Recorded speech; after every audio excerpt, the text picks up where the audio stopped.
What is shaking, everybody? Happy Friday to you. Dave Flemming joins us, talk a little Giants baseball and maybe a couple other things at the end. We're talking about oatmeal and coffee and all that kind of stuff. Maybe we'll get to that at some point, but we do want to get to Giants baseball. Hello, Dave. How are you? Hi, Tommy. I hope I'm not making you go too early here on a Friday. No, no, absolutely not. Congratulations on your Sunday night gig. I went to bed the other night and thought, you know what I need is another job. The thing that I'm really missing in my life is another job. So thank you. You know what though? It works out well for us. We had a chance to listen to you on Sunday nights, and at least they kept you close to home for the first Sunday night game you'll be doing. Yeah, and it's a Sunday morning game this week. So some weeks. Oh, is it? Some weeks it'll be the Sunday morning. Sometimes it'll be the Sunday evening, and I'm going to Toronto. I'll be there for about 20 hours, and then I'll be back. So yeah, you know what? Perfect. Trust me, you're gonna run into the same thing I do when you retire and you kind of start winding down. Your wife's gonna look at you and go, "Why are you home so much?" Yeah. Don't you have something to do? Go do something. Get out of my hair. Get out of the house. So somebody brought this up to me, a friend of mine, last week, and I couldn't really answer it. He said, "What is the Giants' identity? Like, who are they? What do they rely on? What do they lean on?" And I couldn't answer it. I'm not sure. It's not defense, not pitching, not hitting, not walks. I saw a stat yesterday, Dave. They're as allergic to walks as anybody since 1880. It's an astounding number, and it's not because they get pitched around. It's because they can't hit balls in the strike zone. I wanted to get to that as well, but what is it in your mind? What is it? And maybe more importantly, what was Buster trying to do in assembling this team? What do you think the vision was as to this? This is who we're going to be. Yeah, I think Buster's actually been very clear about what the vision is and what he wants the team to be. But it's also clear that this team is not that, at least not. Okay. And I think it's okay to have a vision of the kind of players you want and the kind of team you want to have. And, the things Buster talks about are really good starting pitching. Your rotation needs to be a strength of your team. Your defense needs to be solid. That has improved vastly in the last 18 months. The Giants are a way better defensive team. So that's part of what has happened, sort of following that prescription of what kind of team do we want to be. Putting the ball in play more has happened, but not maybe in the way that Buster wants it. But I think, cutting down on the all or nothing offense, having a more diverse offense, different ways to score, that's part of the vision. Obviously, they haven't done nearly enough on offense this year. But I think you can separate two things and say they have a blueprint of what they want the identity to be, but this team it doesn't have that yet, and that it's a problem. That's an issue, and mostly it's an issue on the offensive side as opposed to the pitching side. I think the pitching side, that you can kind of see what the Giants want to be. It's been inconsistent, and a lot of that is Logan Webb just hasn't been there, and so things start to fall apart on the pitching side pretty quick when you don't have your stud. So that's part of what's happened on the pitching side. On offense, and the walk thing, not to go on a tangent, but the walk thing is just walks are way up in baseball, and the Giants are way down. Something is happening, and this has to get solved. And this is a complicated thing, but everybody else in the game is walking more, and the Giants walks. What were they last year? 7th in big league baseball in walks drawn, something like that. I don't know what's going on with that, but that is very weird, and it makes me think that something about the ABS and the Giants haven't adjusted to whatever everybody else is adjusting to. I don't know the answer to that one. That one's hard to figure out. Yeah, and it's a team that doesn't. I mean, it comically low numbers of stolen bases. Yeah. When baseball's trying to say, "Hey, we'd like more action. We're going to help you steal bases. We're going to make pizza boxes and put them out there on the base paths so you can steal bases. We're going to let the pitcher only throw over a couple times, and you're not going to be able to throw over again unless he gets you out or it's a balk." All these rules that are helping. And the Giants haven't been able to take advantage of that. And that's the one thing, Dave. I don't know what the minor league system looks like. You would know better than I. But like I'd like to see him get more athletic. Yeah. Just more athletic to where you have guys who are just chasing down balls in the outfield, guys who are taking extra bases is a different thing because Will Clark wasn't particularly fast, but he was a great base runner. And Matt Chapman's a really good base runner. Like he takes extra bases because he knows what he's doing. But just some speed, some guys out there that can steal some bases and take advantage of some of these rules that have been put in place. The Giants haven't been able to do that. Yeah, Buster actually was a really good base runner, weirdly. If you think back on it, Buster was one of the slowest guys in the big leagues by just foot speed, but he would always go, I mean, not always, but if there was a chance to go first to third for him, he was doing it. You don't have to be that fast to be a good base runner, and you don't even have to be a burner anymore to be a good base stealer. And I will say this about what you just said. If there's one thing that's most frustrating to me about the last couple of years, the entire sport has pivoted to that, and the Giants have been left behind. And that I would be asking some real hard questions if I were in charge about what are we missing in teaching our players to do? There was a really interesting article the other day about stealing bases with the new rules. And I had not thought about this, but I think it was George Springer. Now, George Springer is a good athlete. He's not as fast as he used to be. He's stealing more bases than ever at age 37. And he said it's the pitch clock. He said the clock allows you to time up the pitcher. When the clock is really winding down, those are your chances to run because the pitcher is worried about the clock and not you. And in the last couple seconds of the clock, you can go. And I hadn't really thought of it like that. I'd focus more on the other parts of the rules that you mentioned. Whatever it is, Jung-Hoo Lee should be stealing more bases. Willie Adames should be stealing more bases. Matt Chapman should be stealing more bases. Elliot Ramos, no reason why Elliot can't steal some bases. Like those aren't burner types. Drew Gilbert, when he gets on, he should be a base stealer. Why is Casey Schmidt the only guy? Casey Schmidt and Luis Arraez have been the two guys who've done it.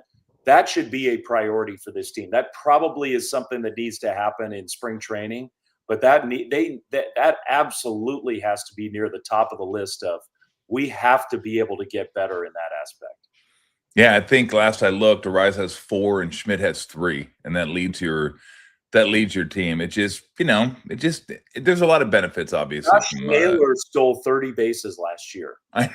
Josh Naylor is one of the slowest guys in baseball.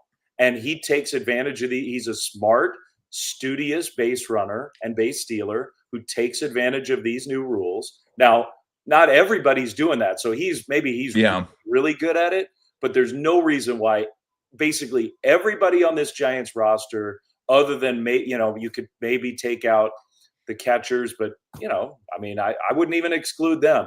Everybody should be able to steal 10 to 15 bases on this team. No, I'm with you. I'm totally with you on that. It might be too, Tom, like when you're really scuffling to score runs, you get out of that attack mindset. You get a guy on base and you just start to think, I can't make a mistake here. We're having a hard enough time as it is. And so I do understand that part of it. That's probably been some of what's happened. You got to get away from that. You can't be scared. You can't play not to lose. This team needs to have more of like a killer instinct, play to win, accept some mistakes if they happen. My biggest frustration with the third base coaching this year is not that, it's been you make mistakes, you get guys out. The one that drove me nuts was the one in Philadelphia where you put the stop sign up. That's playing not to lose, play to win. That was a run, and it might have cost him a game. And I think the mentality of turning up the notch as opposed to turning it down is what this team needs a little more of. Yeah, if you're going to lose being aggressive. Don't lose being scared. And I think you're right. Although it doesn't explain the first 10, 15 games where you're not even sure who you are yet and you're still not stealing bases. I'm with you. That's something they need to sit down. I don't know if they need to bring in somebody who's a base stealing specialist to help them read the pitchers. And there was a high school coach here in Alameda, Ken Arnrich, who I don't know, he might still be coaching. He coached Weston, and he always had made the point, like, if you don't get picked off at first base, you don't know where your limit is. Like, you need to test that early in the season to see how far you can get up and how comfortable you are. And if you don't push it a little bit, you don't know how far you can go as far as like stealing bases and what works and what doesn't work. And I think that's for the Giants. I mean, hell, they're probably last in the league in caught stealing too, because they just don't steal. They just don't get out and run. And stealing third base seems to me like way easier than it used to be. I know I'm probably wrong. There are guys that don't even look at second base. They're just so caught up in their own head. They just come set and go. It's like you get an extra 3 steps there at third base if you want it. And you're not even taking advantage of it. But the Giants need to figure out a way to score runs, generate runs. And look, I know with the last game in Arizona, they feel like they've just been kicked in the nuts now. It went from a decent road trip, right? 2-2 in LA and 2 and it took the series in Sacramento, and you're like, okay. And then all of a sudden, just nothing. And that brings me to the closer. Like, what do you do with the closer now? I mean, I don't blame Vitello for bringing Gage in, lefty, turn Marte around. Anybody who knows baseball would want to turn Marte around to the right side. It's just the way the season's going. You're just like, of course he did. Of course that's what happened. But they do have an issue. Like, and I don't believe in closer by committee. How do you think they end up dealing with that? Closer by committee. God, I hate closer by committee. It doesn't work. It doesn't work, Dave. I hate people that think these are robots that go out there and pitch. And that's the first thing I said when they said closer by committee years ago. I go, these guys aren't robots. I go, if they were, closer by committee would work. There's a human element to all these games that analytics doesn't cover. That's one of them. You can't just keep jerking guys around and throwing them like, oh, we'll just pitch him in the 7th, then pitch him in the 9th. I'm sorry. I don't believe in that. It doesn't work that way. And I don't believe in that either. I think one of the biggest issues for this team in the bullpen right now, because overall, like, the bullpen's been fine. It hasn't been great. It hasn't been dominant, but it hasn't been we remember No, I agree. losses because the Giants just haven't had enough wins. But everybody loses some games over the course of a year late. It happens. Even teams with really good late inning relievers lose some of these games. So I think overall the bullpen's been fine. It's been adequate, but they don't have enough pitchers who can get both lefties and righties out at a good clip. And that is a limiting factor for this team right now. And to me, the number one guy in that category is Ryan Walker. Like, Ryan Walker just didn't have enough against left-handed hitting. Yeah. He was getting exposed, and he's got to work his tail off to get some different look, whether it's come up with a changeup or a four-seamer that he can place up and away to a left-handed hitter, because he had nowhere to go. The at-bat against Bryson Stott was like the ultimate example of that, where he just didn't have anything to put him away. And maybe the slider can be like that for him. I think the guy who's most equipped to do it with stuff is Eric Miller. Eric Miller's sinker is moving like incredible amounts this year. And Eric's had a really good year, but the other night he threw 21 pitches and 7 were strikes. Like, you can't be the closer if you can't throw strikes. Yeah. He's got the most stuff to do that job. I think Eric is the guy most equipped to do it. He's got to throw strikes. And everybody else, Killian's got weapons against left and right. But, Caleb's had 20 games of big league experience. Like, maybe he can be the guy. But if he's going to be the guy, there's going to be some growing pains with that. They just have a bullpen right now that, to me, as much as I don't love the idea of it, probably is best suited to trying to find the best matchups for these guys and piece it together from there. I just don't know that guy exists right now. When Eric starts throwing more strikes, I think Eric Miller is your 9th inning guy.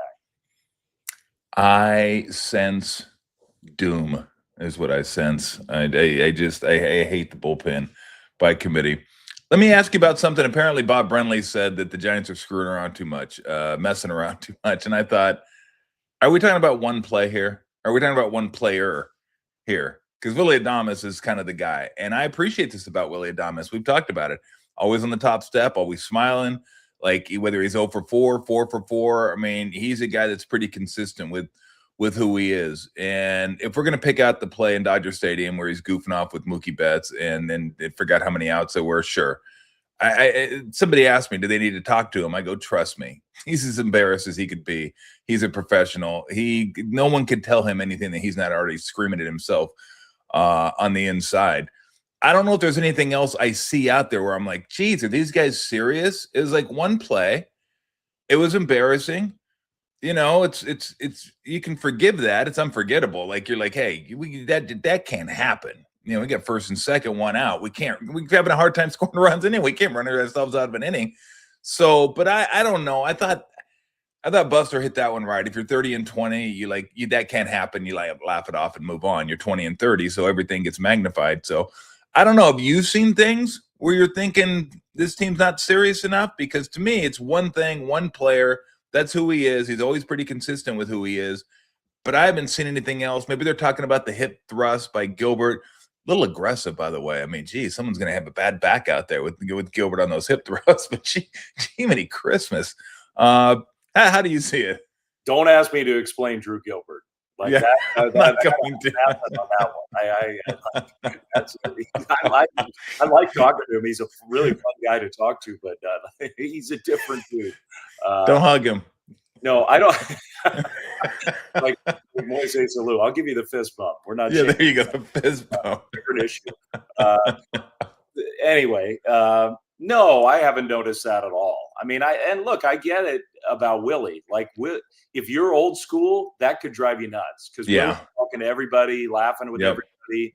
Dodgers players hard slide into second base. He's helping them up. Like, this is not the old days of Giants Dodgers when Willie's in the middle of it.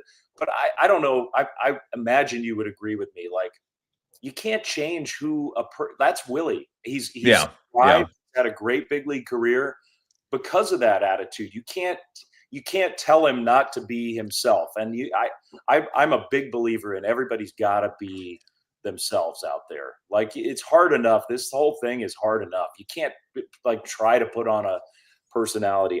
Here's what I would say. I actually think more, not levity, but more energy would be big for this team. Like they need more of the Drew Gilbert, Willie Adames, and maybe if some of these other players need to talk themselves into a little bit of that, like a little fire. Doesn't mean like intensity, like hatred of the opponent, but just a little more pep, I think would be a good thing for this team. Yeah, it's hard because I've talked about this before, and it's always one of my bigger pet peeves is when and athletes say it all the time too. I think athletes regurgitate it because they hear other people say it. Let's just go out there and have a good time.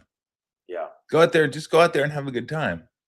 And I always say, well, how do you have a fucking good time? You're getting your head kicked in. Yeah. Like, you look stupid out there. If you lost 5 in a row, you're getting beat 9-2 and you're out there laughing and smiling. Then you look like an idiot. Like, why are you smiling? There's a balance in this whole thing, but winning always comes before having a good time. Like, if you're out there having a good time, you're 10 games below 500, you're like, why are you having such a good time? Maybe you shouldn't. Maybe you should have less of a good time and be a little more serious about what you're doing. So it's just like, trust me, it's not that easy if you care about what you're doing. And I assume all these guys care about what they're doing. So it wears on you. It sucks. Like, they don't want to go out there. They think fans think they're frustrated. These guys drive home with this every single night. They lay with it in bed every single night, and no one wants to get embarrassed in front of 40,000 people and then more watching on TV and listening on radio. They just, it may not seem to you that way. Like, fans think they care more than athletes. Trust me. I'm not going to say every athlete, but most athletes worth their salt. They care a lot more than you do. They do. And this team is full of those guys. They do. I guess, because I 100% agree with you.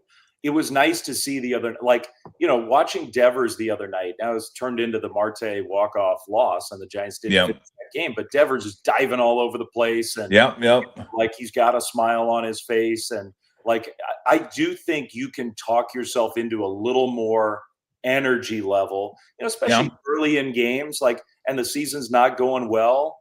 I've been a little disappointed with the day game. The Giants have come out very flat in some of these day games. And, is that just a coincidence? Might just be a total coincidence. But I wouldn't mind like a concerted effort just early in games, especially some of these quick turnarounds. Yeah. Try to talk yourself into a little more energy level early in some of these games. And again, all of it flows from winning. If you win, everything's easier, and Yep.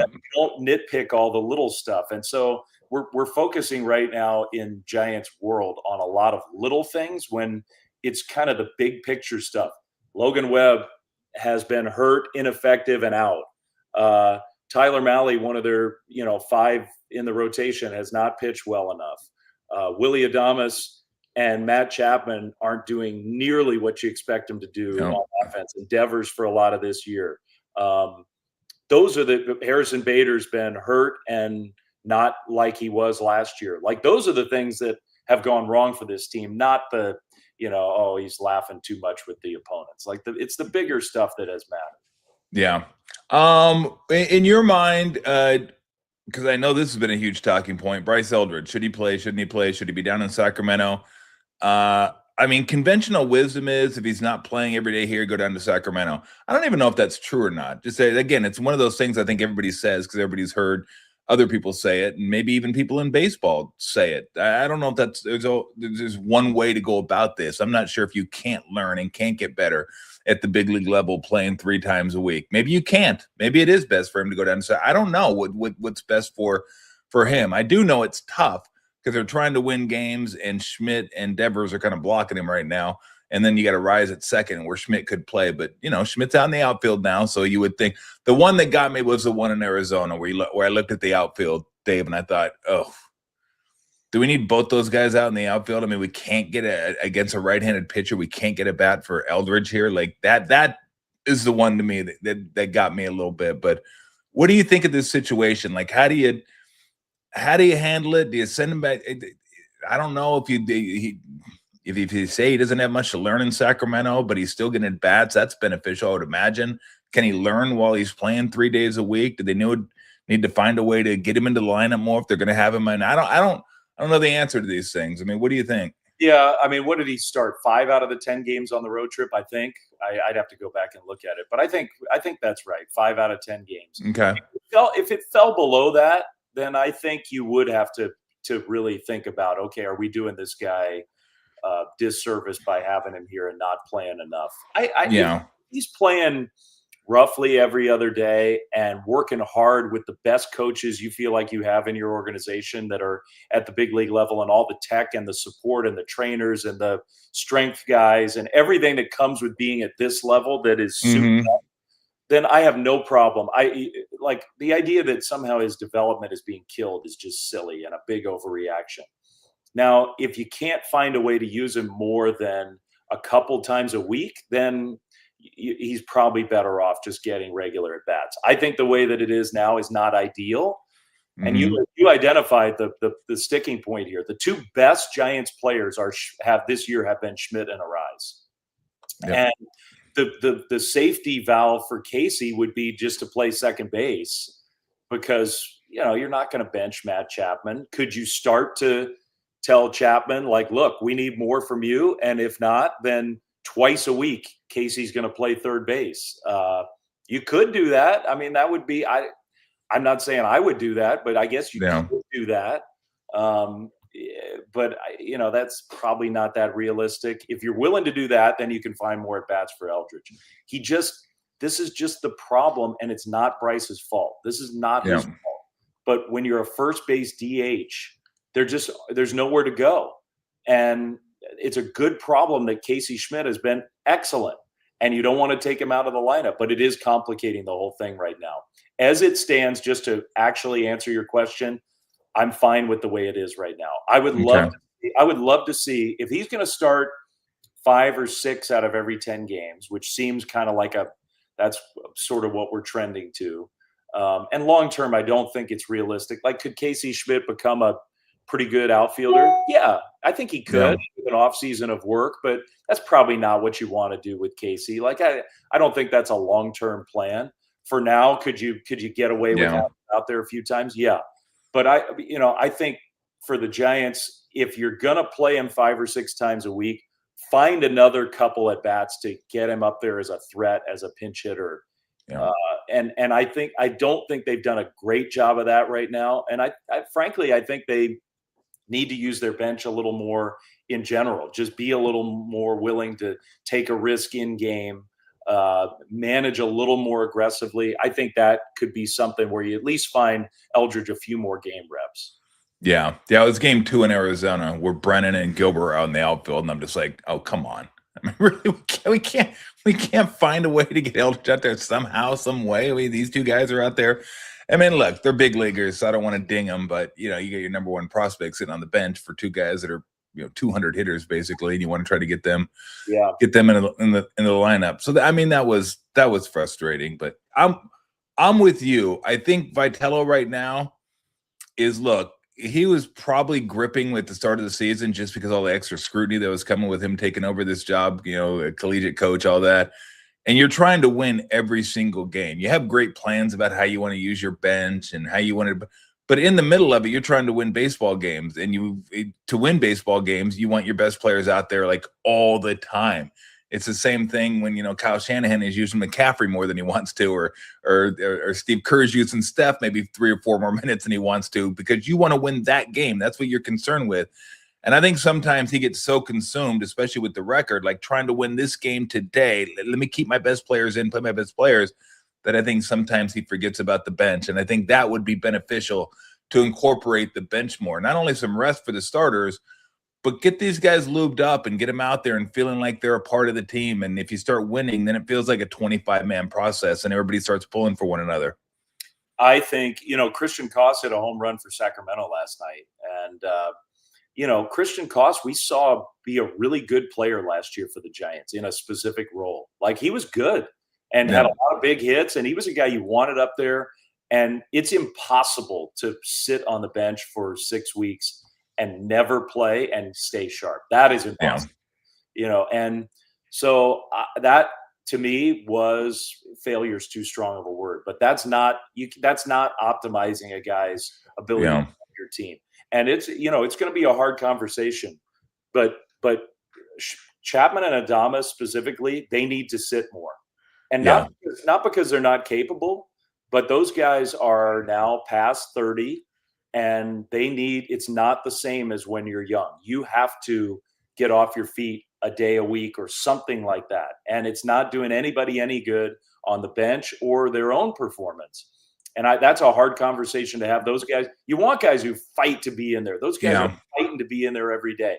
It's great. That's what you want. But I strongly believe that this team needs to. Tony La Russa did it with his veterans for all those years. Bruce Bochy would call it my bomb squad. Like it's we're running them all out there on a day game after a night game or whatever. And it's two things. It's one, to give your veterans a chance to rest and be their best versions of themselves.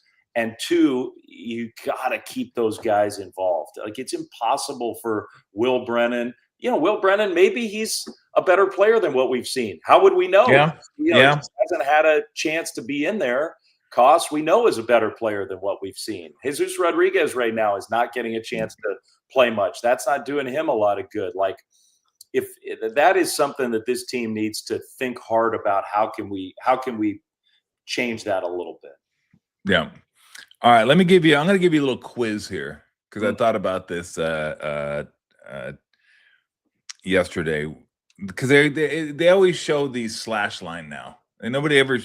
I missed the batting average.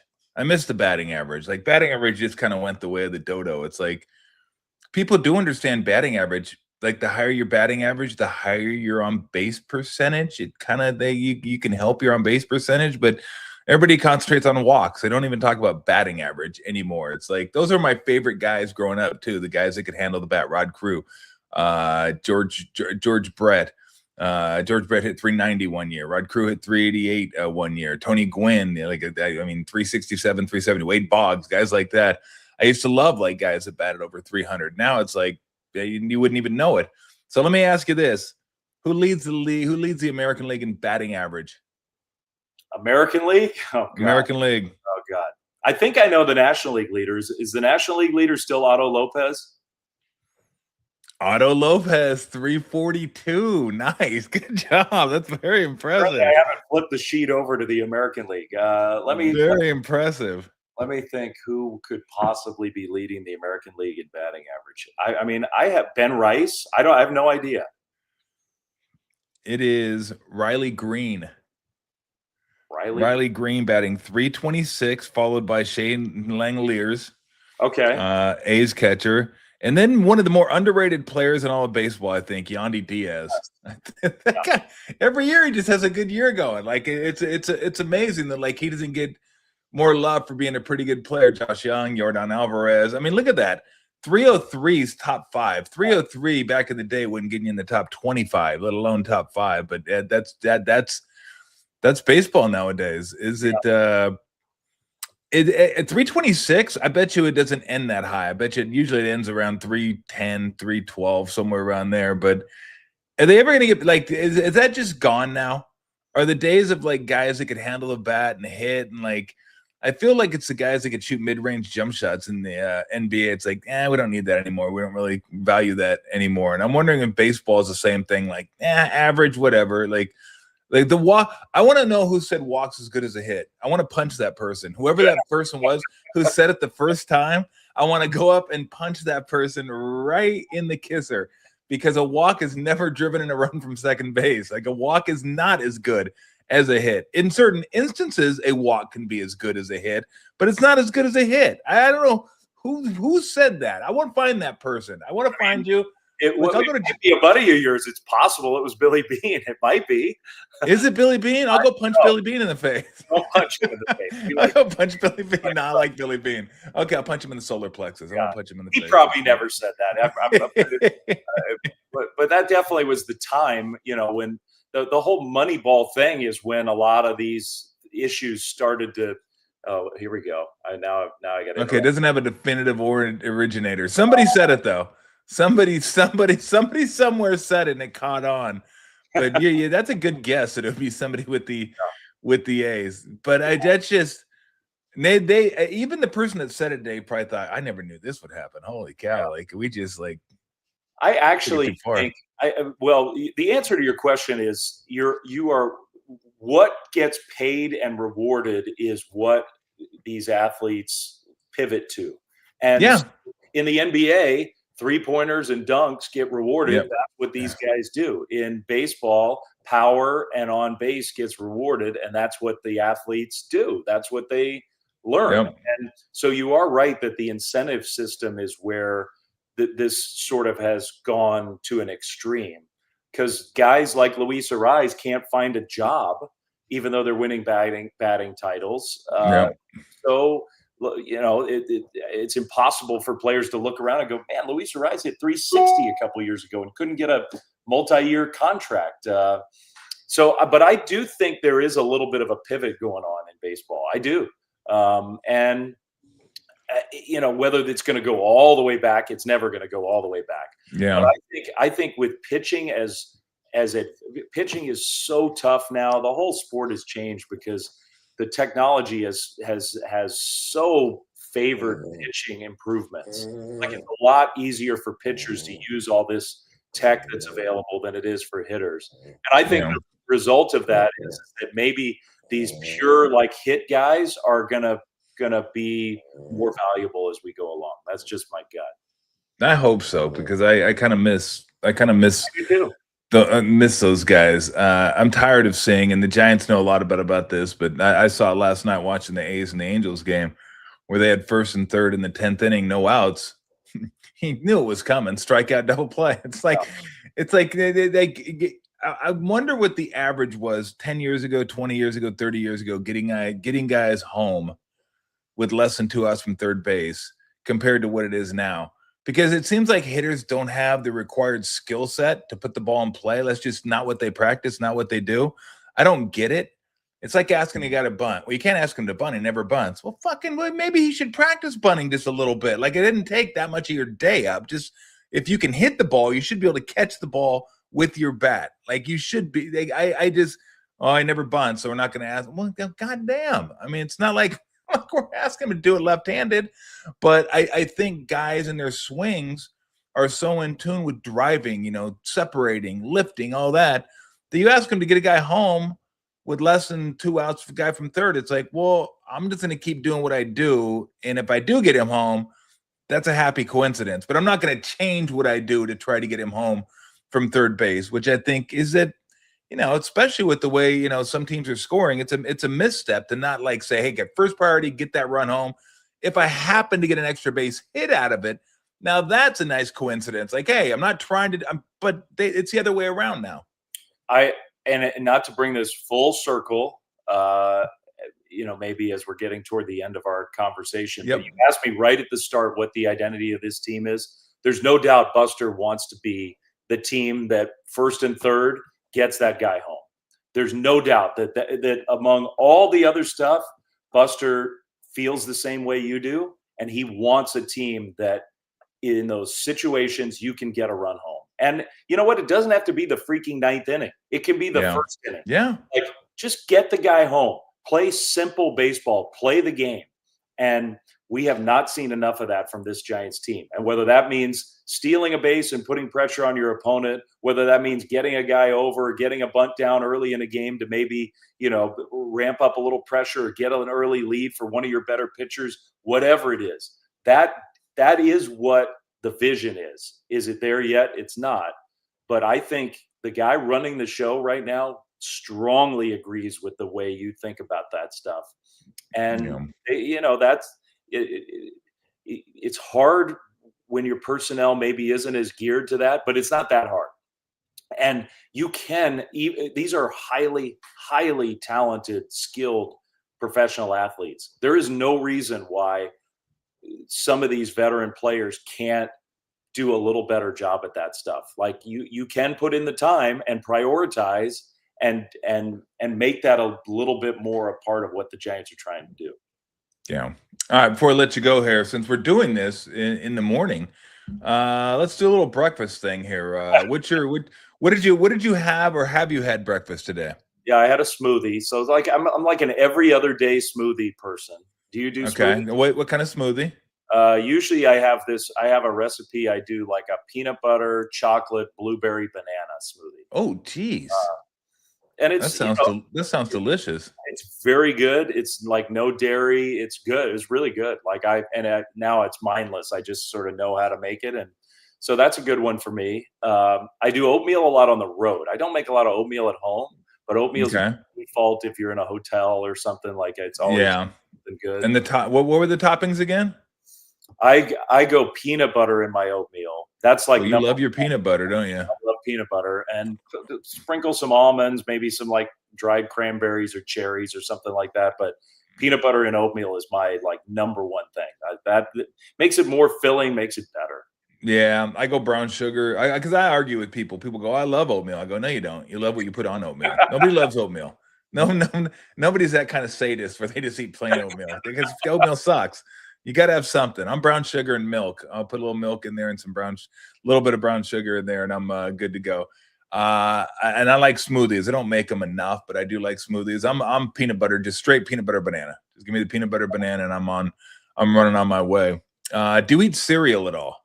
Yeah, I eat some cereal. I make my own. Don't say grape nuts. No, I make my own cereal, which is really good. Jesus, what do you mean you make your own cereal? It's more like. What, do you work for Post? You work for Kellogg's?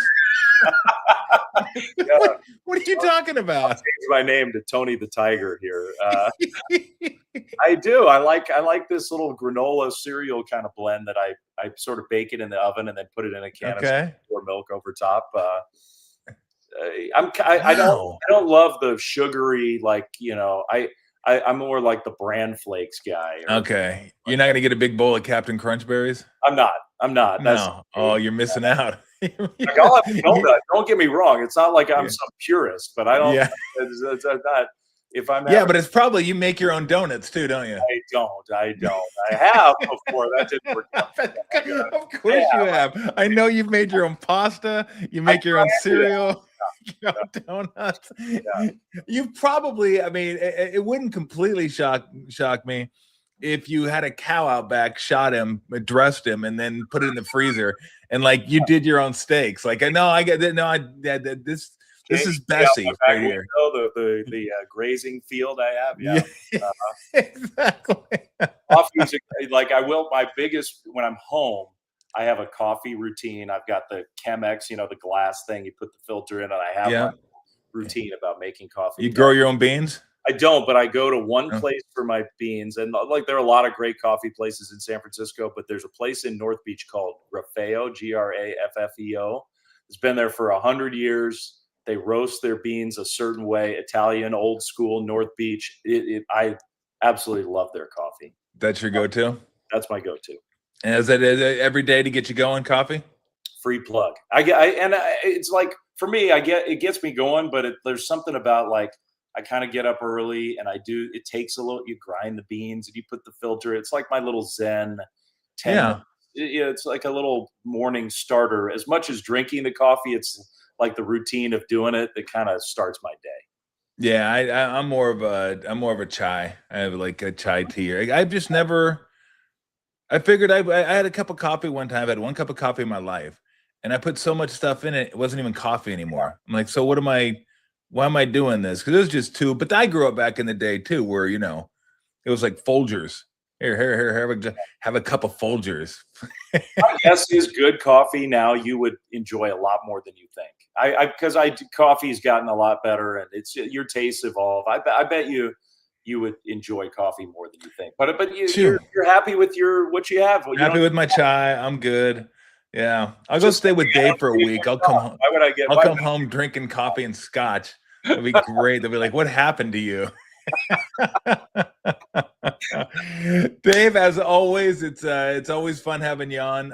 Hopefully, we can do it again in a few weeks. Enjoy the weekend, and we'll see if maybe the Giants get this thing turned around. I know it's still early, but I know for Giant fans, it feels like it's getting late early, as Yogi Berra once said, and it's not going in the right direction. But they just need things to go their way a little bit, and again, walking it. I don't know. Maybe it's not in the cards. I don't know, but I'm one of these sports fans. Is like, look, there's a long ways to go. I'm late to the party, Dave. When I'm like, season's over, except for the Angels, season's over. But I knew their season was over before it started, so that's fine. But we'll see how it ends up going. I suspect Eldridge's going to get a little more playing time, and we'll see if they can maybe start turning this thing around. Just need to sustain something. Every time they have a series that goes well, they just haven't been able to go on any kind of run. And getting Webb back, getting Logan back and being the best version of himself definitely helps. Part of it is starters keeping you in games is a huge step towards that. The starting pitching's been too roller coaster so far. But I agree with it. It's time. Like it isn't early anymore. You've put yourself in a big hole. If you really want to make something of this season, doesn't mean you got to win 18 games in a row, but you got to have a couple weeks, not just 1 week on and 1 week off. You got to have a couple weeks where you go, even if it's 6 games, you go 4-2, 2 weeks in a row. That would be a big step for this team, and they're fully capable. They're capable. No, I agree. Dave, as always, I appreciate the time. Have a great weekend, and we'll talk to you soon. Talk to you soon, Tommy. Thanks, Dave. I appreciate it. Dave Flemming. You know what I forgot to ask Dave? I always do this. No matter who I have on, I always say I forgot to ask him something. I forgot to ask him if him and Kuiper and John Miller and Kruko all get together and do the Drew Gilbert hug when they win games. If they're all up there and it's like they're pelvic thrusting each other, that would be a sight. That would be awesome to see. And see those four like the pelvic thrusting. Look, this team has the Giants.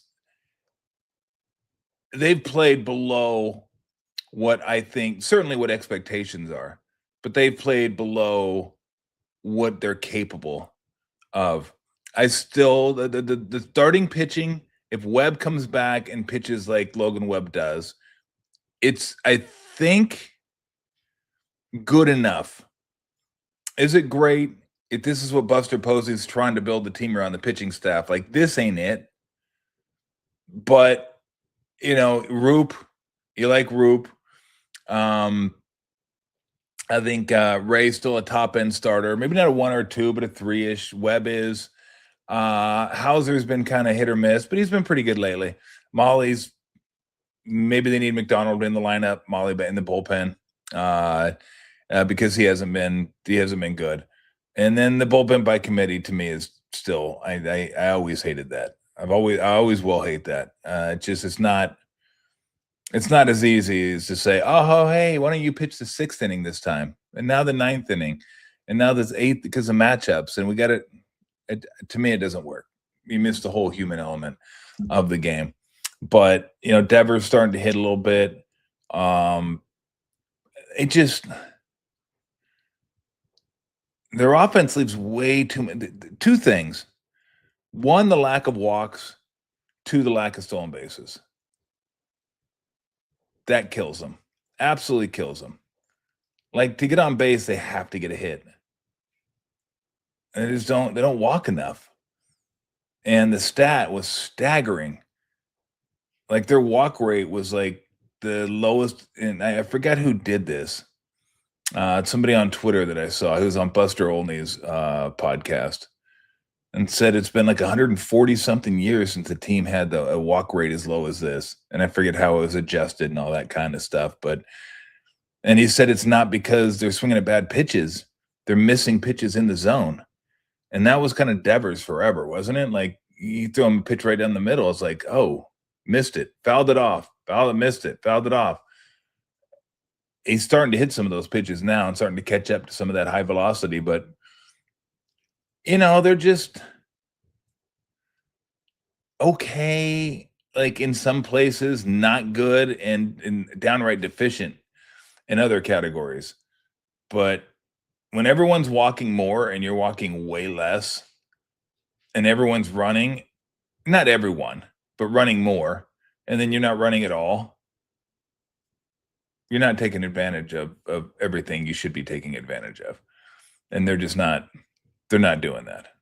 And so, anywho, real quick, before I let you know what we're going to have on Monday, we'll pop something up on the screen here in a second, but I love this time of year when it comes to the NBA. I hate this time of year when it comes to the NBA. Everybody on Twitter bitching about flopping now, or they bitch about coaching, or they bitch about the officials. It's like it's the worst.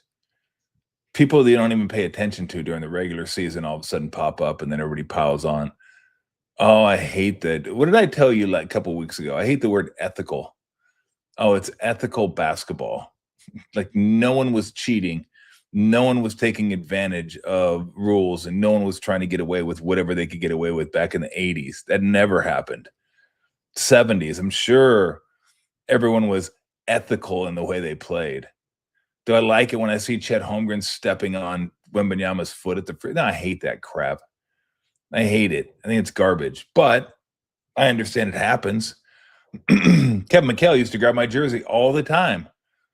I'd be sprinting up the court, and he'd just grab my jersey and pull me back into him. And I was like trying to get the officials' attention so they would notice. I think they got him one time, but is that ethical, grabbing someone's jersey when they're running down the court? No, not really. But that's the way everyone's going to play now? Come on, please. I don't know when that cut on. Let's line them up. We could punch the guy who said it walks as good as a hit in the face, and we could punch the guy who said ethical basketball for the first time in the face. We could punch the foul grifter guy in the face, the guy who said that for the first time. Foul merchant too. Line him up, put him in there, and that's all you hear. I mean, Tom Haberstroh. I don't even know who Tom works for anymore. I know it was NBC for a while. Like, he watched like over 1,000 plays from Shea and Wemby and Harden and Brunson. And I was like, to see who fell on the ground more. Like, hey, that's how you want to spend your day. Enjoy. Hey, what does that tell you? And everybody's like, oh, look how many times Shea's fallen down on this. Yeah, how many times do you get calls on that?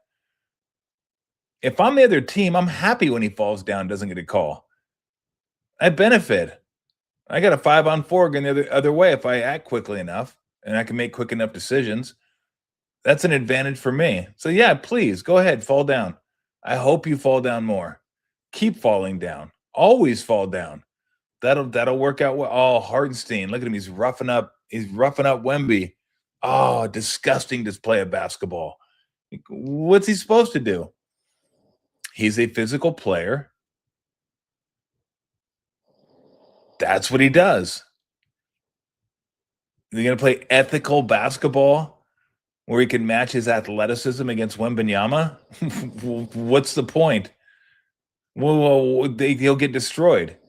So, yeah, you use everything at your disposal. You think the Detroit Pistons back in the early 90s played ethical basketball? There's a reason people fought them all the time, and people hated them because of the way they played. I thought what they did was garbage, a lot of it, especially Lane Beer. Total garbage. But again, this whole ethical, like, there's nothing ethical about it. Teams try to win. They're trying to win at the highest level, and they're going to do what they can. Some teams go overboard. Some teams cross the line. I don't think Oklahoma City's gotten to that point yet. But, hey, that's what happens when your basketball knowledge spans back 2 decades, and that's it. That's what happens. And you think this is like an aberration. It's not an aberration. It's not an aberration. But, I mean, the Knicks are rolling right now. If you haven't, Draymond Green had something on Twitter that was really good, talking about Brunson destroying Harden at the end of game 1 when they came back from 22. Because I was thinking the same thing when I was watching the game. Bro, are you going to give this guy help? Are you just going to switch off? Like, why are you switching off? They want to get Harden on Brunson. Why are you letting him do that? And Kenny Atkinson said they don't mind, that they think Harden stands up well. He's one of their better on-ball defenders. I mean, I love Kenny, but there's a reason they're hunting a certain player. There's a reason. And then he kept scoring, validating that reason. You got to double that, or you got to fight through and come up with a rotation where you're not giving a wide open 3, or you're giving it to someone you want to, because that it should be 1-1. I mean, the Knicks were clearly better last night. Wasn't even close. So that one, you're going to lose that one. Game 1, they should have won. It should be 1-1. Crowd would be going crazy. It will be going crazy game 3 in Cleveland. But if you had a chance to go up to 2-1, that would have been massive. And just to over and over and over and over again, let Brunson light the burner, so to speak, against Harden. And then at that point, probably didn't matter who you put on him at that point. Once he was cooking, it was over. So I just did not get that. I did not get how they let that happen so easily. Like, hey, let's just let them switch. They want us to do that. We'll let them do it, and then we'll just watch James Harden hang out to dry. And Draymond had a great minute of hey, we wouldn't let that happen to Steph.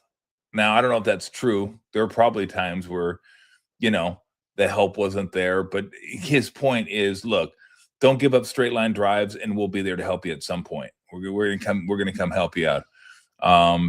And they didn't do that with Harden. They just kind of hung him out to dry and said, hey, good luck. Good luck, enjoy. And that's kind of what Draymond was talking about. Like, how do you do that? How do you just watch a guy get cooked over and over and over and over again?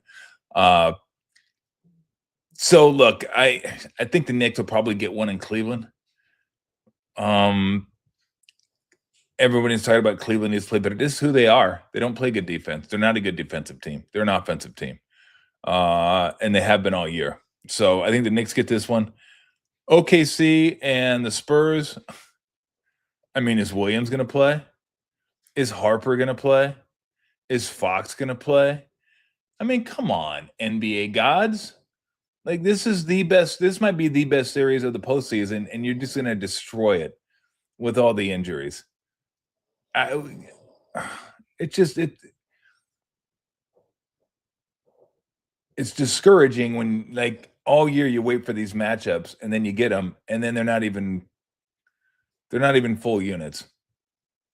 I mean, the second best player for the Thunder, hamstrings are brutal. It wouldn't surprise me if he didn't play again this year. Dylan Harper has an oblique. those can be tricky. And then Fox has the ankle. So I don't know. It just sucks. But I don't even know. I guess you have to favor the Spurs. But if the Spurs are missing 2 of their guards, then it becomes tricky, right? You got McLaughlin out there playing. So I don't know. I do know this, though. At least 3 or 4 times a game, Wemby does something that I'm like, oh my gosh.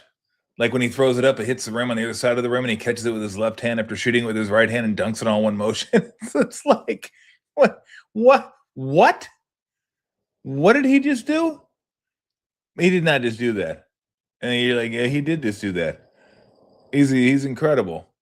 Although I think my favorite part of the last game was when Haley, for the first time, my daughter, my youngest, she loves basketball. She watches basketball with me.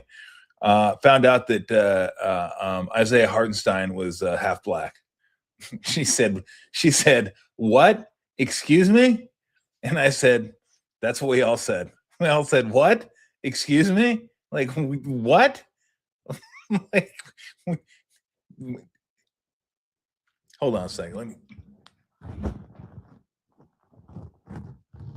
Nope, don't see it. Nope, don't see it.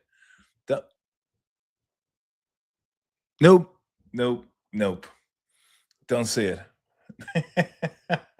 It was like no one. You tell someone that the first time, they're just gonna be like, "No, stop, get out of here." Showed a picture. Go unless it's just like this is this is like the biggest ruse pulled over everyone, every basketball fan's eyes. Like, nah, that's not really his dad. But you go take a picture of his dad, and you're like, bro, that does not look like him at all. Like, there's no way any of that is in him, right? It is. Absolutely is. but I did love the reaction, because I think it's the same reaction I had. Like, what? No, what? Not a chance. Not a chance. Oh my gosh. Oh my gosh. Let's see. I want to see. I want to blue hair liberal. It sucks. I'm a fan of Mobley. I don't have the Cavs. Yeah, it's funny. Everybody hates the Cavs around here because you hate Harden, and you hate Harden because you hate the Rockets. Rockets hate has gone back a ways here. Back when they were Harden led, and the Warriors, had their squad, and Morey wanted to beat the Warriors more than anything, and couldn't beat the Warriors, and it was free flowing passing basketball versus like just dribble isolation basketball. James Harden running the show, so it felt like a referendum on basketball every single time they played. But yeah, I mean, look, nobody's even there anymore, and Warrior fans hate the Rockets. Like all those guys are gone. Rockets come to town, I still hate the Rockets. Just the uniforms you hate. But I respect it. But you don't really hate the Clippers anymore. Like, Warrior fans don't really hate the Clippers much anymore. That was the first hate. Remember that. That was the first hate. The Chris Paul, Lob City, Dante Jones bumping into Draymond when he's giving the interview. Jordan and Bogues getting into it. And that was a rivalry that never really fully got going. It was close. Like the ignition was pushed a couple of times, and it flickered, and then it just went out, and then the Rockets took over. But that Clipper Warrior rivalry was going to be fun. I think the Clippers figured out rather quickly that once the Warriors overtook them, that was it. Their window shut. The Warriors just shut it real quick. And then, it was like Paul was gone and Griffin was gone, and they just disbanded the whole team because it's like, well, why bother? These guys kicked our ass, and that was our window. Then they just said, no, that's going to be our window now. Your window's toast. And so, anywho. All right. So later on today, Ray Ratto and Bergie are going to join us. We're going to sit out there, have some drinks, and I have no idea what's going to happen. I know it's going to be fun. We'll talk. I mean, we're just going to talk, what's going on in the NBA playoffs. Probably hit Ray up with some Stanley Cup playoffs. Both teams, both juggernauts that I still think are going to go through, but we'll see. Lost game 1. Knights went into Colorado and took care of the Avalanche. And then the Habs, man, they just destroyed the Hurricanes. Did not see that coming. So there's your rest versus rust. I'll take rest or a rust in both cases. So they didn't have any rest. I guess I'll take rest, lack of rest in both cases. So we'll talk. Look, it's just gonna, Ray. Ray, and then Bergie's over. We'll talk a little football, a little basketball, a little golf, a little this, a little that. And speaking of football, though, we asked you on Twitter, and yesterday we recorded a show. General manager and a coach came over to the backyard. We started the backyard series. So we did the backyard yesterday. We're going to drop this on Monday. We're doing the backyard today. Hopefully my boy Steve Kerr will get back the next week or so, and then he'll come in the backyard. And then I got a bunch of other guests lined up, not lined up yet, but I'll have them for the backyard soon enough this summer. They've already said, hey, when am I coming back over to the backyard? And like, well, I didn't know, but now shortly. So throw up the, there you go. That's my conversation with John Lynch and Kyle Shanahan. They were over here yesterday for about an hour and 20 minutes. So we're going to post that on Monday. So I want to thank John Lynch, Kyle Shanahan for stopping by. Kyle had the great tan too. Fantastic tan. So him and John Lynch were just swapping stories and, talked obviously a little bit about the draft and a little bit about this year. A lot of philosophical stuff that we got into.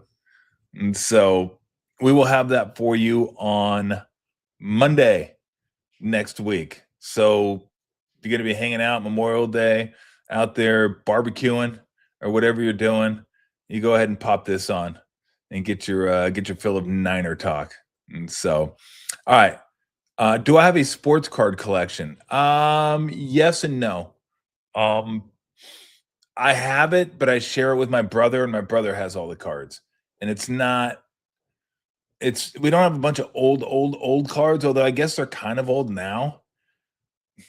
Because there's something I could do with my brother when I was playing in the NBA. I was like, 21, 22. He was 11, 12. So during the summer, I'd come back home and we'd go to card shows and we'd pick out cards and buy cards and put them in the little sheets and stuff like that. It's funny because back then there were cards that you have that you thought were valuable because they were valuable at the time. The Mark McGuire Olympic card was a really, really big one. That was a really big card. I don't think it's big anymore. Maybe it is, maybe it's not. But that was a big one. I think we have two Ken Griffey Jr. Upper Deck cards. Those are probably the ones that are the most valuable. We didn't collect anything other than baseball cards. Like, I wish I would have got some football cards. I wish I would have got some basketball cards, maybe even some hockey cards, like cards that no one else collected. Like the ones, because the rarer they are, the more they're worth. Not that I'm going to sell them, but we had, you remember a guy that played for the A's, Felix Jose? He was like a rated rookie, one of those type guys who was going to be like the next guy, kind of after McGuire and Ricky and Jose and that whole group. Like Felix Jose was supposed to be a dude. I bought like 100 of his cards. You use them as kindling now. Felix Jose never really took off. Pete Incaviglia was a big guy. Kevin Seitzer, third base for the Royals, was a card we had. I'd be curious to look through. Like, I think we were a little off. Yeah, I know. We didn't send them to get graded. None of our cards are graded. That always kind of weird anyway. Like, you send them to get graded, How do you know you're getting sent back the same card? Yeah, I don't know if the Griffey Jr.'s PSA 10. I don't know what it is. I have no idea what it's graded because we haven't had any. I should get a Kevin Seitzer graded just for the heck of it. I think I might have some Kenny Loftons. My boy, rated rookie for the Houston Astros. That was his rookie card. I think we missed out like on Bonds rookie cards. I think we started like going to shows together and collecting stuff. And again, not really. It's not like we're going together. Like we get in the car. You want to drive? Okay, I'll drive. No, he was like 12, but there was something like we're 10 years apart. Not a lot of stuff you do with your brother that's 10 years younger than you. I mean, you're not taking him over to your buddy's house to play poker when he's like 12 and you're 22, or you're 18 and he's 8. They're just not. You play video games together occasionally, and you go out and do a few things. But that was one of the things that was kind of fun to do because he liked to collect cards too. So we collect cards together. Billy Ripken fuckface card. Yes, we have that one with the broken the bat over the shoulder.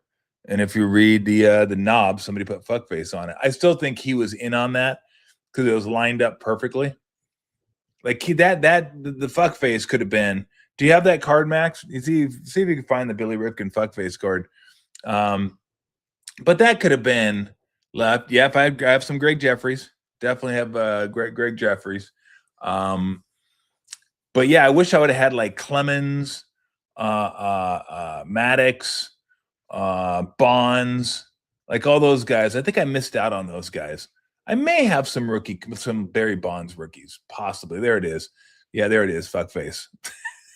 This is a classic card. It's such a good card.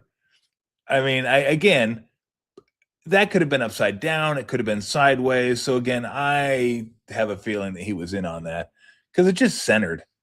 It's just perfectly centered. And so that one. And then do you have the Kuiper card? I have a Kuiper card where the bat's broken. And Kuip, I don't know if Kuip gave me this or somebody sent it to me. I have it in my sock drawer somewhere. He's holding it, and the bat is just snapped. And he said he was just screwing around. Like he's just messing around. And then they've come to find out that's the one they used. It's like, what? What do you mean they used that one? You imagine if that was like your rookie card? I don't think it was, but like you sent it to your mom. Mom, here's my first baseball card. What do you think? Oh, don't get me started on Ricky Henderson rookie cards, Steve. Fuck. I think my mom threw my Ricky Henderson. There it is. There it is. Yeah, and he was holding it the wrong way too. That's such a good card. That was when he was with the Giants. Yeah, that was such a good card. That's one of my favorite cards. One of my favorite cards. Yeah, my buddy Steve's asking about Ricky Henderson cards. I had Ricky Henderson. I had a couple Ricky Henderson cards. The A's card with the bat up and the knee up, and I had a couple of those, and my mom cleaned out my drawer, and I think she threw them away. Moms, you're not listening to this show, so you're not going to get the message, but just ask your sons, your daughters to clean their cards. Clean them up. Clean them up. Don't throw them away. Just don't throw them away. I had a drawer full of them. Like it was a drawer, like, a sock drawer or underwear or shorts, t-shirts, whatever. I had it full of cards, loose cards. They wouldn't have been worth much because, again, you want to talk about PSA crap. That's probably what they were. Edges were not pristine. But yeah, I came home one day, it's empty. And there's no panic like a where are my baseball cards panic. Like, oh, what? Wait, where my mom? Where are my cards? Oh, I was cleaning your room and I threw them out. You what? What? You threw them out? Like, come on. What are you talking about? And I know I had a couple Ricky Henderson rookies in there. So maybe I do have some. What was Ricky Henderson's rookie card? Like 84, 85, maybe? I'm not sure. Let me look at it real quick here. Ricky Henderson. That's it right there. What year was that? 80. Oh God. So I wasn't. So why didn't I have I wonder why if I stopped collecting for a while. How much is that one worth? Can you click on that to see how much that was 80, and I have that. So I should have like Clemens and Bonds and stuff like. But problem is I only tops. I didn't get into Donruss. I didn't get into Fleer. And then they had Leaf, which I think was a Canadian version of Donruss or Canadian version of Fleer. Can't remember which one, but like Canada had elite Leaf cards, and they sold those too. So I had some Leafs. What? Excuse me? 140. Oh, because I was like PSA 5. God damn. 144,183. Are you shitting me? No way. Yeah, look, Shohei cards are like, they're already too high. Look at that. That's 539. That's probably like my speed. I don't know what that's not a PSA 10. 22,000. And look, these are what they're asking. It's not necessarily what they're paying. No one's paying 40 grand for that Rookie Henderson card, okay? I'm sorry. You can put 40 grand on there all you want. I could take a picture of my ass and put it on eBay and say 17 grand. I'm not selling it for 17 grand, but I can put it on there. I can put whatever I want on eBay and charge whatever I want for it. Doesn't mean I'm getting it. Man, dude ain't getting 40 grand for that card. But look, when you're kids, you don't think of like collecting cards in that way. Like when you're growing up, those cards aren't money to you. They're just cards. Like, oh, I got a Ricky Henderson. Okay, I'll trade you. I'll trade you. Give me 3 John Lowensteins, and give me a Steve Howe, a Steve Garvey. There you go. Ricky Henderson, 80, 66 ungraded, grade 9. So yeah, like if mine were like a 5, it'd probably be like what, like $300-400. So, but I don't know how at that age you understood. Like who understood at that age? Put them in sleeves. Who understood? Put them in sleeve. Oh, my buddy Steve said he had a bunch of Mike Greenwell cards. The ones with did you have the ones with the green stripe on them? The error cards that everybody thought those were like, oh, Mike Greenwell error card. Those were hot for a while. Those were hot. So I did. This was part of my day that I would do when I was younger, like once a week. So I'd go to Toys R Us, and Donruss had packs of cards, and it was like a trifold. So you had 3 packs of the cards, and they just fold over on each other, but they'd hang it on like a little post. So you put the post up, and then it'd be like a section of cards, section of cards, section of cards, maybe like 10 cards in each little section. But it was clear plastic, and they must have had like 50 to 100 sleeves of Donruss cards. Donruss or Flair? I think it was Donruss. Now, what you could do is take your fingernail and work each card down a little bit, because there was a little bit of room in each of the sleeves, and you could see who the cards were. It'd take you a while, but you could go through every single one, scroll down, and look at every card in every sleeve. I would do that once a week. I'd go over to Toys R Us, and I would just sit on the ground. People knew who I was. They'd like, whatever, that's fine. I was like, look, I just want to go through the cards, and if I found a pack with a good player, I'd set it to the side. Bad pack, I'd put back up there. Good pack, set it to the side. I mean, it sucked for the people that came in after me, because I'd gotten all the good cards, all the good packs. I had them. I was like, okay, good player. Bonds, Clemens, George Brett, good. Rod Carew. And a lot of it wasn't like who's worth the most. It was who's my favorite player. Who are my favorite players at the time? George Brett, Rod Carew, probably 2 of my favorite players. But I had other favorite players too. But yeah, I would go over there all the time, and just that's what I would do. Just Now I also did something else too that I'm not going to say I'm proud of, but I'd get the tops and the wax. You'd open them up a little bit and just rifle through them and then close it back up. Stick it back in the box. There you go. Or this was the worst. This was the worst. You get like 20 packs of Topps cards with the wax. You could like open up a little bit, look through them, put them back in, close it up. Again, I'm not going to sit here and tell you this is something I'm super, super proud of. I was like 13, 14, whatever. Maybe I was a little older than that. But I don't want to say I was older than that, because if I say I was older than that, then I should have absolutely known better. But you'd take the cards, and then every good card you'd take out, and then you'd put the thing back in the wax, and then you'd take a card out. And then by the end, you'd have like 15 cards, which is what came in a pack, I think. And you'd put them in the empty wax pack and put all the good cards in the wax pack, seal it up. Then you go pay for it. So you feel like, well, I'm paying for it. I'm not stealing anything. We're good. Of course, I got every good card in the entire box in one pack. Like if you open that pack, if I gave you that pack, you'd be like, holy shit, you got to be kidding me. There's just no way. I got everybody. What do we got here? Oh God, we got, another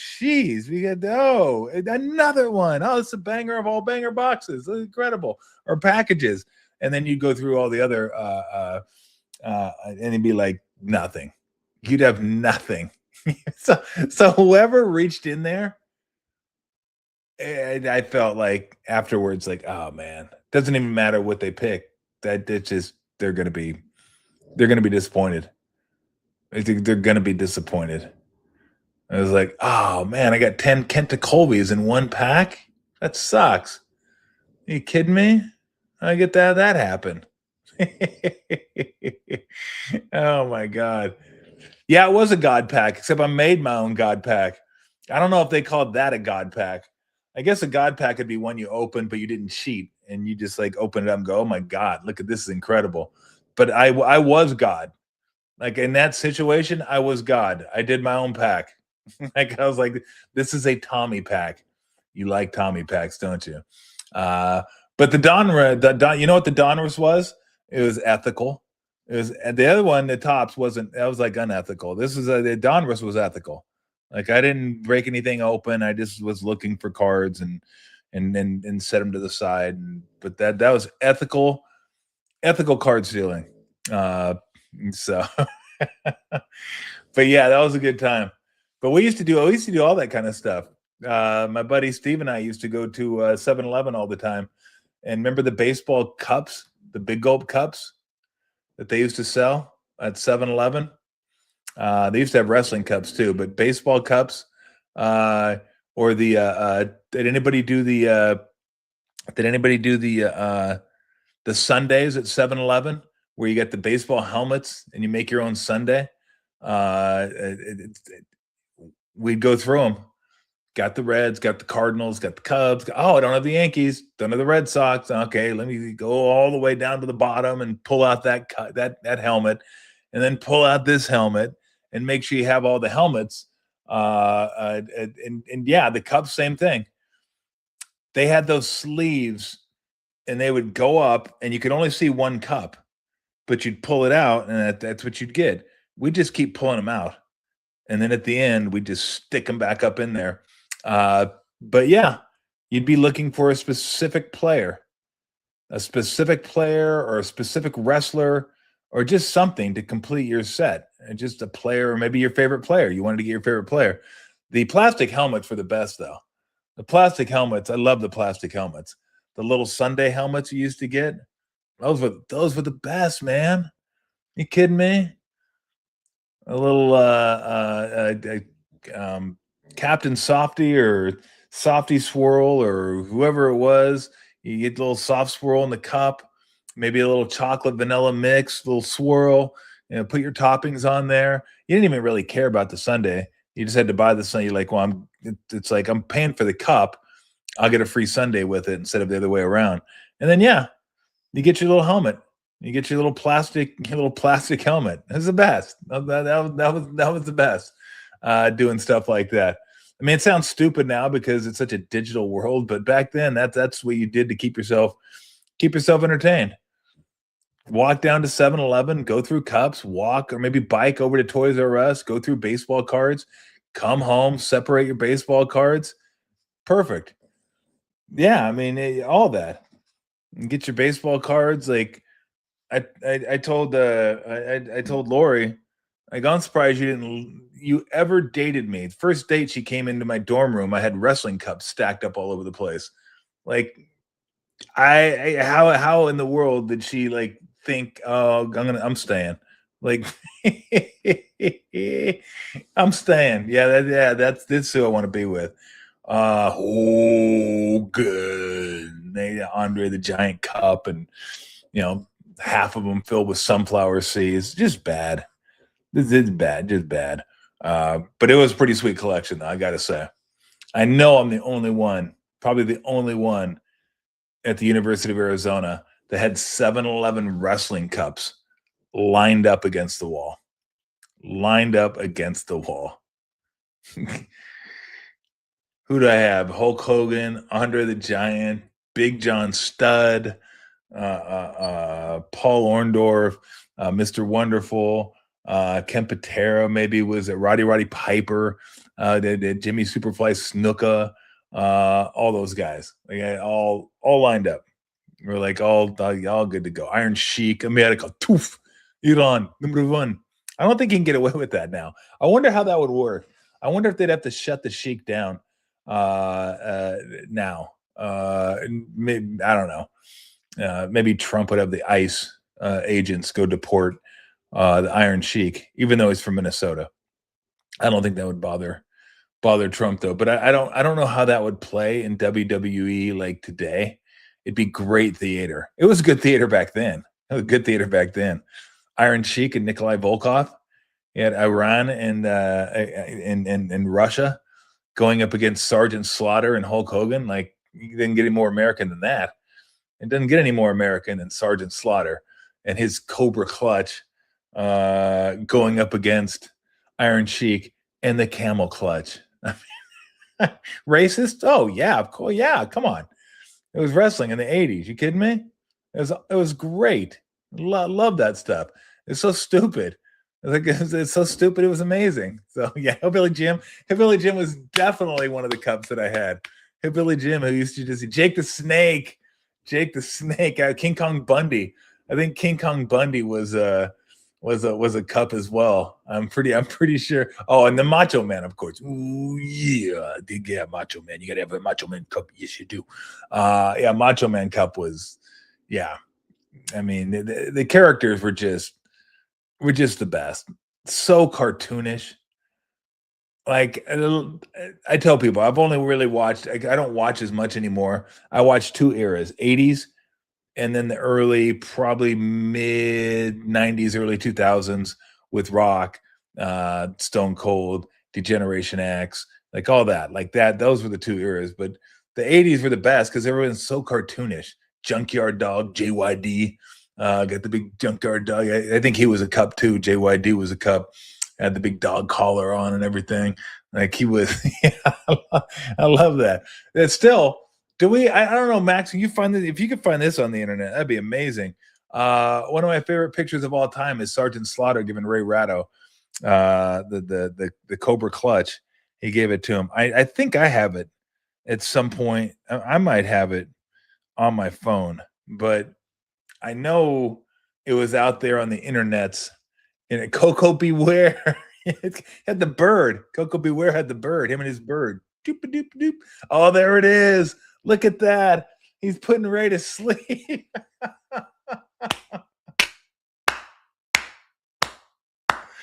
Look at this. Sarge is having a good time. Ray is just like, what am I doing? What am I doing? Ray went to Ray went to sleep. And you know what I loved about that whole thing? Maybe, I mean, not quite as much as Ray going to sleep. Oh, yeah, that's That's right, George the Animal Steel eating the turnbuckles. Oh no, he's eating the turnbuckles. Look at Sarge's blazer. He has a how many of those have you seen? Like everybody has camouflage stuff. Nobody has camouflage blazers. Camouflage shorts, yes. Camouflage pants, yes. Camouflage shirt, yes. Camouflage tank, yes. Camouflage shoes, yes. Camouflage hat, yes. Camouflage blazer, no. No, no, dude. Who has a camouflage blazer? By the way, Sergeant Slaughter told us a great story. He said that he went to the White House to meet Reagan, and Reagan wanted him to put him in a Cobra clutch. And he's like, I don't know, Mr. President, and I don't put you in a Cobra. Can you imagine Reagan in a Cobra clutch? And Reagan's like, no, it'll be great. I love it. I love you. Put me in a Cobra clutch. So he goes, okay. And they told the Secret Service, and the Secret Service said, absolutely not. Absolutely not. There's no chance in hell you're putting the President of the United States in the Cobra clutch. It would have been amazing. It would have been, I think, Ray times 10. And that was that. It doesn't get much better than Ray being Cobra clutch. One of the best things, still one of the best things I think I've ever witnessed at KMBR. It was not only how great it was the fact that Ray's like, what am I doing? What are we doing here? That was so good. That was so good. All right, we're gonna get on out of here because I'll be back with you in like 3 hours. I hope I have a voice left at the end of all this. I'll have to lube it up with some beverages come showtime. I want to thank Fieldwork, our sponsor. I don't know if you go to Fieldwork after Patrick Bailey gets an RBI for the Guardians. I don't know if that still works. I'm going to say it probably doesn't. You can go in there and go, hey, Patrick Bailey knocked one in against the Tigers this weekend. So or this past weekend, can I get a? No, you can't. You can't. That doesn't work anymore. But you can still go into Fieldwork and grab yourself a delicious designer nugs. You're like, designer nugs? What's that? It's a pale ale. They don't do a lot of pale ales, but they're starting to a little bit. And this is my favorite, the designer nugs in a black, sweet little black can that I've enjoyed. I should tell you right now, like what beers they have. They always have Pulp. That's their flagship. That's the one you probably like. They have a bunch of lagers, bunch of pilsners now as well. But they have, I think, Galaxy Juice, which they haven't had in like, I don't know, a decade, 5 years. They keep bringing back these old school beers that I've had like way back when. Loved them, and then they just disappear. They're gone. And then they reappear occasionally. But I think it was Galaxy Juice. But that's one of my favorites of all time. I love that one. So weekend's coming. You want to stop by Fieldwork, and they have a variety of non-alcoholic beers as well. They have the Headliner, Day Money, the American Pilsner they have over there, little 12-ounce cans. So they got some really good non-alcoholic beer there as well. If you're not into drinking, or maybe you just want to use it as a spacer. Maybe you want to have like fully leaded, unleaded, fully leaded, unleaded, fully leaded, unleaded. So you can go by the OG shop over in Berkeley and pick up all those fine beers. You can go over to San Leandro, San Ramon, Corte Madera, Sacramento. They're in China Basin. If you're going to be going to the games this weekend, it's going to be really nice in the 60s. Stop on by before you go to the game, or if you're not going to the game, you can watch the game there. Big screen TV. You get the sounds, the ambience of the ballpark, and it's right there across McCovey Cove from the ballpark. So really cool. Mission Rock should be opening shortly as well. So we'll be back with you at 3:00. 3:00. Holy cow. This is going to be like a lot. This is going to be like one of those 24-hour like Le Mans type deals. Like I'm going to have to rest up and then get back in the car and be ready to go. You know, be like one of those Marty shows, those 24-hour shows. I thought about that one time ago. I wonder if I could do 24 hours. And I thought, let's not find out. Let's never find that out. So 3:00. So if you guys, hopefully you guys, we'll see how many of you show back up at 3:00. Maybe this was it. You're like, look, Tom, I'm checking in once. Like, I don't know if I can do like another show. So good audience today, though. It was fun hanging out with you. Appreciate it. And if you got nothing to do, 3-day weekend, grab yourself a beer, 3:00. You know it's going to be wildly entertaining. You know that. That's an absolute given. And who knows how long we'll be on for? Could be an hour, could be 2 hours, could be longer. We have no idea. It's like one of those Bruce Springsteen concerts. You don't know. Could go 2, could go 3, could go 4, could go 5. So we just don't know. We just don't know. So hopefully I'll see some of you guys at 3:00. Until then, enjoy the few hours between now and then, and we'll see you at 3. See you.